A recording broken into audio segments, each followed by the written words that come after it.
Section 35 subsection 6 of BNSS পরিষ্কার বলছে, notice পাওয়ার পরে যদি সেই ব্যক্তি হাজিরা না দেয় পুলিশ তাকে অ্যারেস্ট করতে বাধ্য থাকবে।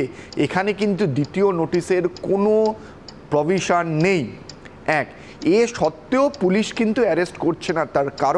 তার কারণ পরিষ্কার, যে যেন প্রকারে অনুব্রত মণ্ডলকে সময় দেওয়া হচ্ছে যাতে গিয়ে উনি সারেন্ডার করতে পারেন। আপনি একটু আগে বললেন উনি কনফিডেন্স কথাটা আমি বলবো, কোর্টটা ছুটি ছিল, আজ থেকে কোর্ট খুললো, আপনি দেখবেন 2-3 দিনের মধ্যে উনি গিয়ে সারেন্ডার করবেন কোর্টে, বেল নেবেন এবং অদ্ভুতভাবে দেখবেন পিপি যিনি থাকবেন তিনি কোনো এর বিরোধিতা করবেন না।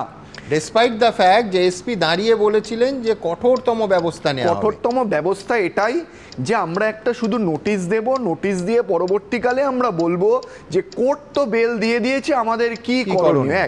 কিন্তু আমাদের এখানে ভুলে গেলে হবে না, কিছুদিন আগে আপনারা দেখিয়েছিলেন কিছু দুর্নীতির জন্য যারা আন্দোলন করছিল, দুর্নীতির দায়ে যাদের চাকরি গেছিল শিক্ষক শিক্ষিকারা, তাদের বিরুদ্ধে এফআইআর করলো পুলিশ সুমোটো। পরের দিনই এই সেম প্রভিশনে 35-এ নোটিশ দিয়ে বলল আপনারা যদি হাজিরা না দেন আপনাদের অ্যারেস্ট করা হবে।